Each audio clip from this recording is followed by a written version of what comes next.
इंतजार कर रहे हैं तुम्हारा कि तुम मूर्ति लगा तो मूर्ति का यहाँ पर बढ़िया प्रतिष्ठा करवाएं विधि विधान के साथ में। जो तुमने नंगा नाच खेला है ना ये मध्य प्रदेश के अंदर सनातन विरोधियों, जो तुमने सनातन का विरोध किया है ना, इसका दंड अब तुम्हें मिलेगा। इनके जो मनुवादी अधिकार थे, जातिवादी अधिकार तो चले गए, तो इनको तो चिढ़ मचनी है। और मैं कहता हूं इस देश में रूल ऑफ लॉ लागू होकर रहेगा। ये नहीं है कि आप बाबा साहब की प्रतिमा का अनावरण नहीं होने देंगे, उनकी मूर्ति तोड़ देंगे। कितना मूर्ति तोड़ोगे? यही दिखाता है, उनके अंदर बिछोह दिखाता है, उनके अंदर क्षोभ दिखाता है, उनके अंदर ये जो बेचैनी दिखा रही है, क्योंकि उनके अधिकार हम छीने जा रहे हैं। तो जब तक इस देश में संविधान रहेगा तब तक मनुवादी व्यवस्था इस देश में लागू हम होने नहीं देंगे, या जो हमारे तरह लोग हैं उस मनुवादी व्यवस्था को लागू नहीं होने देंगे। साथियों नमस्कार। इस वक्त हमारे साथ इलाहाबाद यूनिवर्सिटी के प्रोफेसर विक्रम सर हैं हमारे साथ। उनका हम स्वागत करते हैं।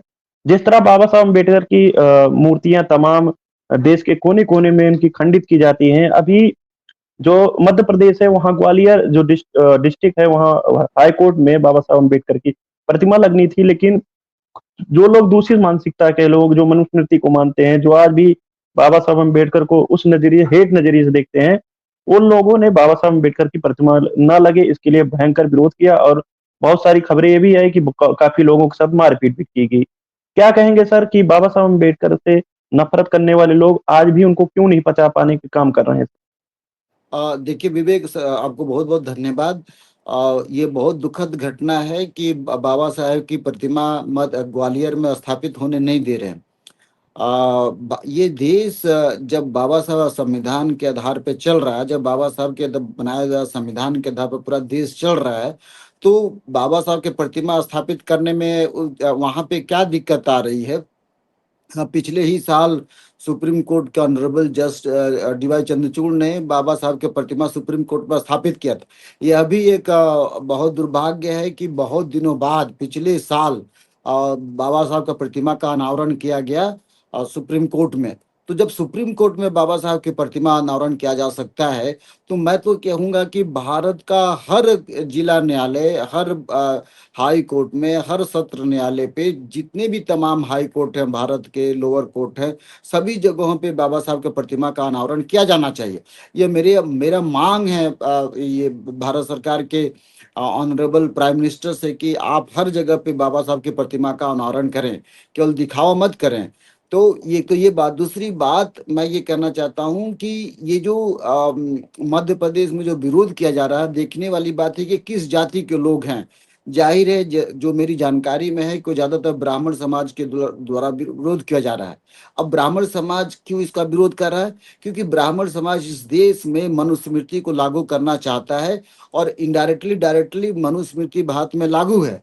और भारत में लागू होने के पीछे क्यों एक व्यक्ति को इतना ताकत मिल रही है कि वो भारत सरकार कि वो मनुस्मृति को लागू कर पा रहा है? क्योंकि कहीं ना कहीं भारतीय जनता पार्टी की सरकार, कहीं ना कहीं आरएसएस की सरकार, कहीं ना कहीं बीजेपी की सरकार इस आइडिया को सह दे रही है, ताकि वो व्यक्ति खुलेआम बाबा साहब की प्रतिमा का विरोध कर रहा है। वह जज भी है, वह जो वकील भी है, ये जो ब्राह्मण समाज को लोग विरोध करे, वो वकील किसके आधार पे बना है? बाबा साहब के संविधान के आधार पे बना है। वह प्रैक्टिस किस आधार पे करा? बाबा साहब के संविधान के आधार पे करा है। क्या वो मनुस्मृति के आधार पे जज बना है, या मनुस्मृति के आधार पे वकील बना है? जाहिर है कि नहीं बना है। मैं ये कह रहा हूं कि सामान्य व्यक्ति भी मनुस्मृति को यदि पढ़ेगा तो वह दुत्कारेगा कि मनुस्मृति में इतनी गलत व्याख्या कैसे दी गई है। अब आश्चर्य की बात है कि राजस्थान में जहां मनुस्मृति, मनु महाराज की तस्वीर प्रतिमा लगी हुई है, उसके कई वर्षों से विरोध किया जा रहा है, लेकिन उसका मनु का विधान नहीं हटाया जा रहा है। क्योंकि भारतीय जनता पार्टी की सरकार आरएसएस के माध्यम से प्राचीन काल से, मतलब आजादी के शुरुआती के दौर से ही जो संविधान सभा था, उसमें भी इन्होंने भारतीय संविधान को बदलने की कोशिश की थी, लेकिन वो संभव नहीं हो पाया। क्यों संभव नहीं हो पाया? क्योंकि बाबा साहब का जो आइडियाज था इतना स्ट्रांग था, और ये पूरी दुनिया में डेमोक्रेसी के आइडियाज की वजह से संविधान लागू हो पाया। अब चूंकि एंटी डेमोक्रेटिक होते हैं, मनु संविधान मनुवादी जो व्यवस्था होती है वो एंटी डेमोक्रेटिक होती है, एंटी लिबर्टी होती है, एंटी फटर्निटी होती है, भाईचारे को अस्तित्व में लाने ही नहीं देती है। एक सामान्य सा व्यक्ति भी जानता है कि मनु जो है शूद्रों को, अति शूद्रों को, बहुजनों को, महिलाओं को, आदिवासियों को कोई भी अधिकार नहीं देना चाहते हैं, और यही ये व्यवस्था चाहती है। तो किसी न किसी तरह ये जो ब्राह्मण समाज के द्वारा या सवर्ण समाज के द्वारा जो विरोध किया जा रहा है, इसके पीछे कहीं ना कहीं मोदी का हाथ है, आरएसएस का हाथ है, जिसका विरोध किया जा रहा है। दूसरी बात मैं ये कहना चाहता हूँ कि ये जो विरोध किया जा रहा है, दरअसल देखिए, मैं बाबा साहब की कई किताबों का हवाला दे सकता हूँ, who are Shudras, who are untouchables, annihilation of caste, caste and minority, तमाम तरह की किताबों का हवाला दिया जा सकता है, ज्योतिराव फुले के हवाला दिया जा सकता है कि जब तक इस देश में जाति रहेगी वह देश कभी राष्ट्र नहीं बन सकता।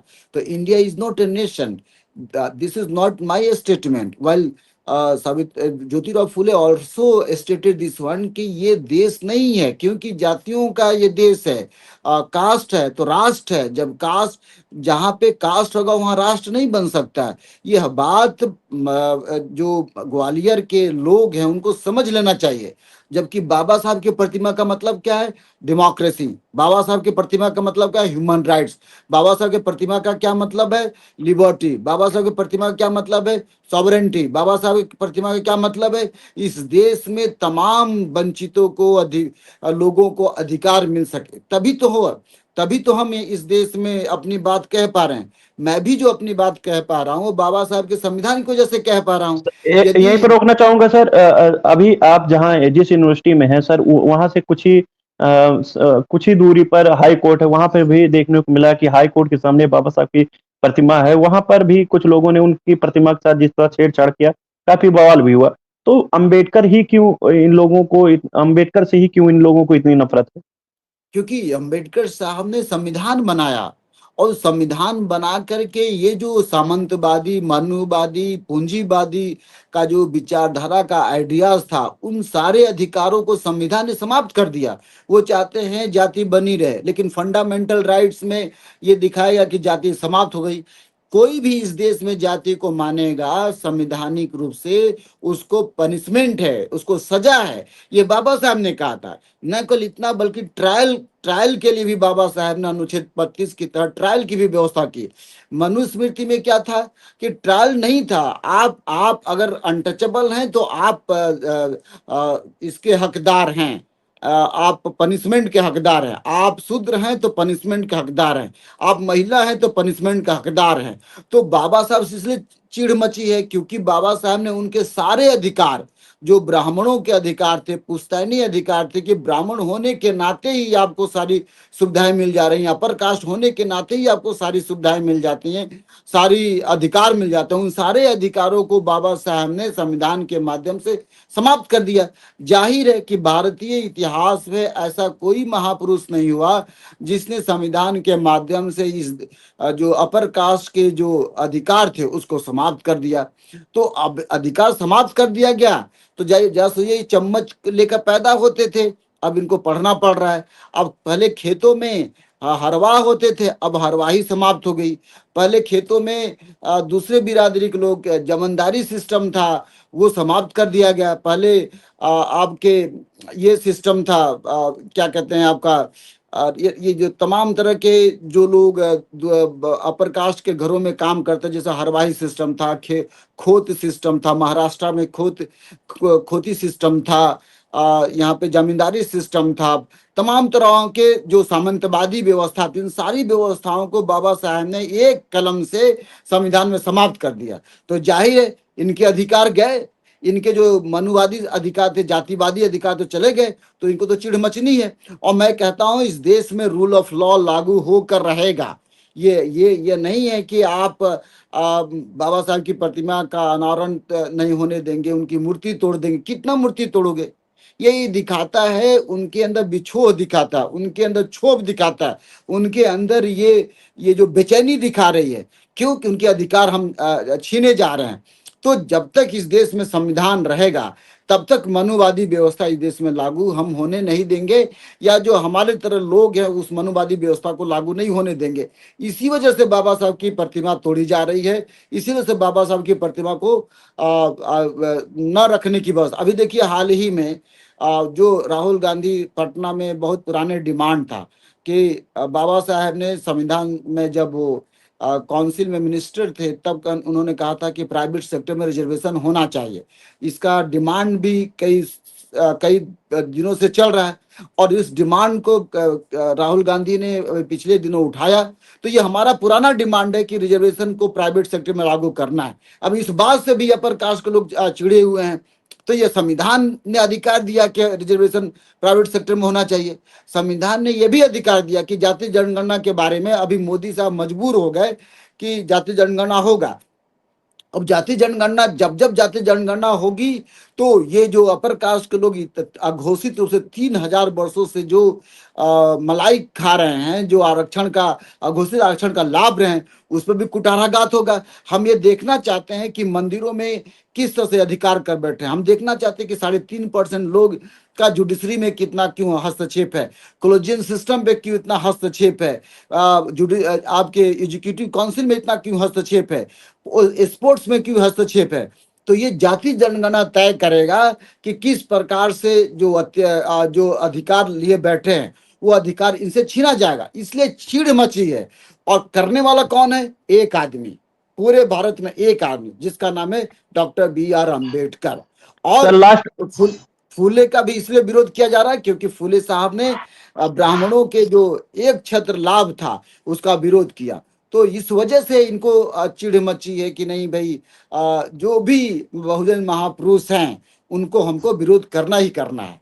जी लास्ट क्वेश्चन है सर हमारा कि जो लोग हिंदू राष्ट्र का सपना देख रहे हैं, और बाबा साहब बहुत सारे लोग उनके ही नेता हैं जो हिंदू राष्ट्र की बात करते हैं, चाहे बागेश्वर धाम हो, चाहे बहुत सारे लोग हैं। आपने देखा होगा कि बाबा साहब की मूर्तियों पे तो माल्यार्पण करने जाते हैं, लेकिन विचारों पे उनके ताला लगाने का काम कर रहे हैं। वहीं मध्य प्रदेश में जिस तरह अम्बेडकर साहब की मूर्तियों पर मूर्ति न लगने के लिए विरोध कर रहे हैं, क्या लगता है हिंदू राष्ट्र में जो हिंदू राष्ट्र का सपना देख रहे हैं वो बाबा साहब अम्बेडकर को क्या क्या उनके वंशज है या उनके जो फॉलोअर हैं उनको उनका हश्र क्या करने वाले हैं? और बहुत सारे लोग जो हमारे लोग समर्थन में खड़े हैं उन तक क्या संदेश पहुंचाना चाहेंगे आप? देखिए, ये हिंदू राष्ट्र का सपना केवल सपना ही है।